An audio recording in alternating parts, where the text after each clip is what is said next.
E você já era o AA? Não, eu fui AA depois. Depois? Quando Explica pra galera o que é o AA. O AA, cara, é um degrau acima do BBB, né? Então, tá todo mundo aí falando do BBB, pô, eu era AA, pô. Vem primeiro. Assessor para assuntos aleatórios. Eu tive o privilégio, a alegria de ter um chefe que não era... que era chefe, sim. Mas ele tinha um poder do exercício da liderança que o eximia da chefia. Era uma coisa muito louca, era uma relação muito diferente, assim, sabe? E ele viu que eu tinha um talento extra musical. Que eu não sou um comediante, eu não sou humorista, na verdade, né? Eu não tenho esse dom. Uhum. Mas eu sou um cara muito extrovertido, eu sou um cara que gosta de uma brincadeira, entro nas paradas. Pensa rápido. Trocadilho. Tem o timing. Eu gosto disso, né? Eu herdei isso do meu pai, na verdade. E ali, cara, ali era o berço, era o momento, a horta, né? Sim. E todo dia se regava ali, né? Só não entendia quem não queria. E eu tinha uma coisa que realmente facilitou a minha vida, que como eu tocava sax e flauta, eu tinha um microfone, cara, que ficava aqui, ó, pra eu tocar a flauta.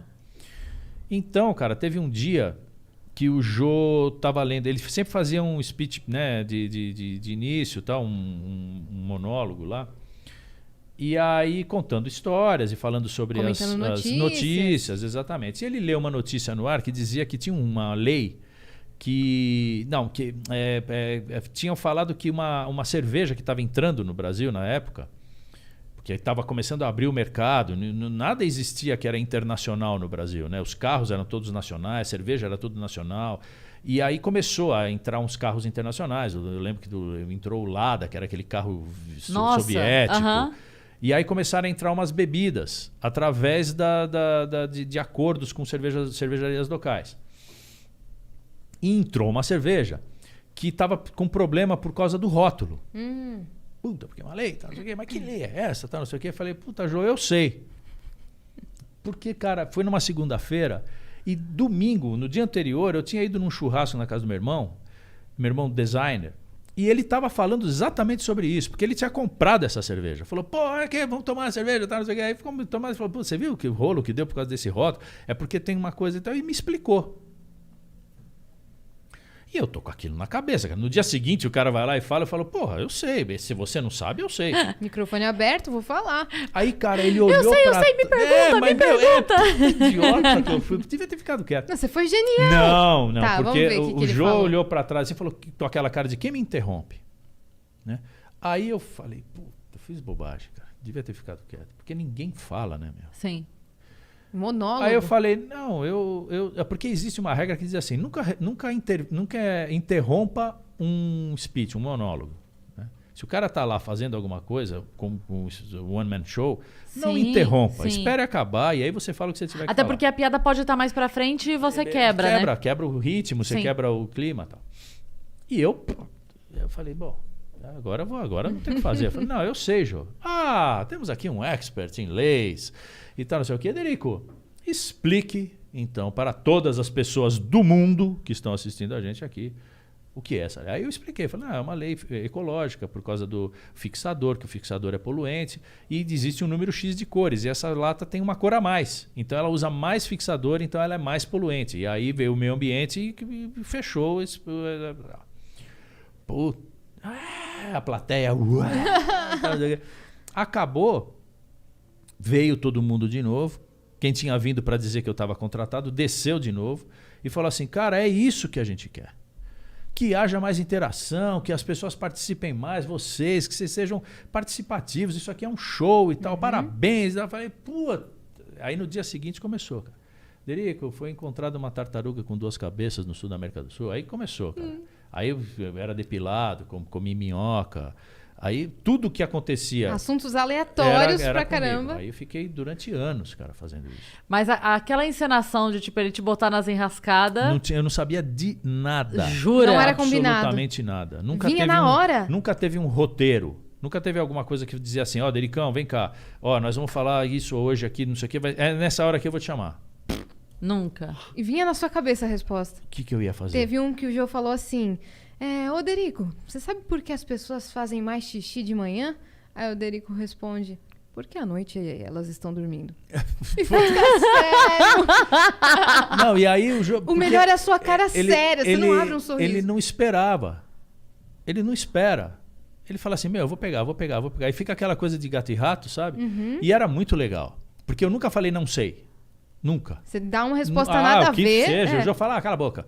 Fica quieto. Não, essa não deu, sabe aquela coisa? Mas alguma resposta eu tinha que dar. E outra coisa que sempre aconteceu, eu sempre estive disponível.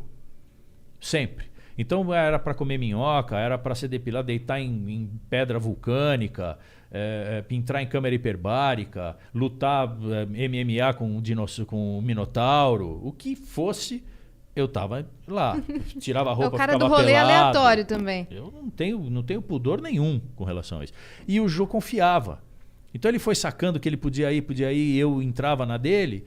Então ele fez, deitou e rolou, cara. Ele reconheceu. Era muito legal. Ele reconheceu o talento em você e, como bom líder, ele sabia que podia te jogar a bola, porque você ia. Eu devolver pra ele claro. redondinha, limpinha, tal, pra ele fazer o gol, né? Então, assim, era muito legal porque existia uma cumplicidade, digamos assim, de que ele deixava eu fazer gol. É isso que é legal. Ele não passava a bola pra mim e ficava esperando sempre eu passar de novo pra ele fazer o gol. Ele falava, faz aí, cara. Então, tinha momentos, por exemplo, teve uma época que o Jô fez um programa, dentro do programa dele, ele fazia um quadro que era um programa, que era as meninas do Jô, que eram uns debates políticos e tal. Eu lembro. Dentro desse programa, tinha um quadro que ele deu pra mim, que eram as paródias. Eu cantando que nem Liza Minnelli, Ney Matogrosso, Carmen Miranda, Raul Seixas. O que era isso? A única coisa que ele fazia era o seguinte, ele falava, Derico, a gente vai falar no programa de quarta-feira as seguintes pautas. Nós vamos falar sobre o Renan Calheiros, nós vamos falar sobre não sei o quê, sobre os deputados que viajam e tal, não sei o quê, lá. Escolhe um e faz uma paródia. E ele falava assim, surpreenda-me. Cara, era demais, né, cara? Aí, chegava de noite, ele dormia 4 horas da manhã, né, cara? Aí eu chegava em casa e eu não tô nesse ritmo, né? Eu vou fazer... Ele ficava me ligando. E aí, já fez? Eu falei, não, você não fez? Eu falei, não, então faz. Ô, louco. Porra, eu falei, sério? Ele falou, faz. Eu falei, tá, então vou fazer. Eu pegava, escolhia, hoje eu vou de Elton John. Aí eu pegava um Skyline Pigeon, né? Aí fazia o Skyline Pigeon, tal, não sei o que, e começava. A história é essa, o tema é esse, então eu vou cantar isso aqui, fazendo a paródia assim, assado, e mandava pra ele. Aí ele lia e falava, perfeito. Só que eu não falava o que era, eu só mandava a letra. Então não tinha música, ele não sabia que melodia era, quem era o artista que eu ia fazer a paródia. Não, ele só via a letra. Se a letra estava condizente, se eu não estava falando nenhuma barbaridade e tal. Sim. Não, tá ótimo. E ele nem perguntava o que vai ser. Eu não sei. Ele confia. Puta, eu abria, ele falava assim, agora temos o Derico falando sobre tal coisa. Aí, abria a porta assim, vinha eu de Liza Minnelli cantando New York, New York. Puta, sabe o que eu lembro? Demais, da sequência do Sem Acento. Dos e-mails, né? Foi maravilhoso. Jo@globo.com. Quando eu lembro porque tinha todas as versões e cada vez era uma coisa diferente. Você não sabia se via um forró, se via uma lambada, se via um rock. A gente fazia e era temático. Então a gente de russo, a gente nas Olimpíadas, a gente de Branca de Neve e os Sete Anões. Vixe, teve tanta de baiana, do Olimpo, a holandesa, italiana. Era uma festa, cara. Nossa, aquilo foi muito legal. E uma coisa que era muito legal também é o seguinte, a Globo, o SBT foi uma empresa maravilhosa de se trabalhar, mas a Globo tinha uma coisa que era o seguinte, ela realizava os seus sonhos. Das suas ideias? Não tinha, assim, não vai ser por isso que você não vai conseguir realizar isso aí. Sim. Então só não vai acontecer se você não for competente. Tem um humorista, amigo nosso, Cláudio Torres Gonzaga. Ele foi roteirista na Globo durante muitos anos. Eu acho que deve ser ainda, porque eu sei que ele ficou um tempão com a Grande Família, enfim. Mas no Rio, né? No Rio, E ele falou uma coisa uma vez, Yas, que eu fiquei assim... Porque ele falou, o bom de trabalhar na Globo é que eu estou na minha casa escrevendo um roteiro e aí eu boto assim, entra uma lhama. E a lhama vai entrar. Ele falou assim, a produção vai atrás. É isso, entendeu? Ele fala... Ele tá lá... Entra uma lhama e manda o roteiro. E vão botar a lhama. A lhama. Por exemplo, nas paródias, o Jô não podia saber. Né? Era um pacto que eu tinha com a cenografista, com o diretor, né? Pra surpreender. E com o sexteto, porque o sexteto é que ia tocar a música que eu ia fazer. Sim. Então, eu chegava para o Osmar, que era o pianista, que era o maestro, e falava, Osmar, amanhã a música é Skyline Pigeon, do Elton John. O tom é tal. Ok, ele fazia a parte, mostrava para todo mundo no dia seguinte, a gente ensaiava, estava tudo certo. O Willem vinha para fazer o ensaio, da gente andando e tal, não sei o quê. E a Rose, que era a figurinista, falava assim, Derico, pelo amor de Deus, me fala o que você vai fazer para eu ter uma ideia, porque era de hoje para amanhã. Eu falei, cara, você acredita que eu ainda não sei, Rose? Ela ficava enlouquecida. Aí eu falei assim, Elton John. Tá bom. Aí ela pegava uma referência do Elton John, né?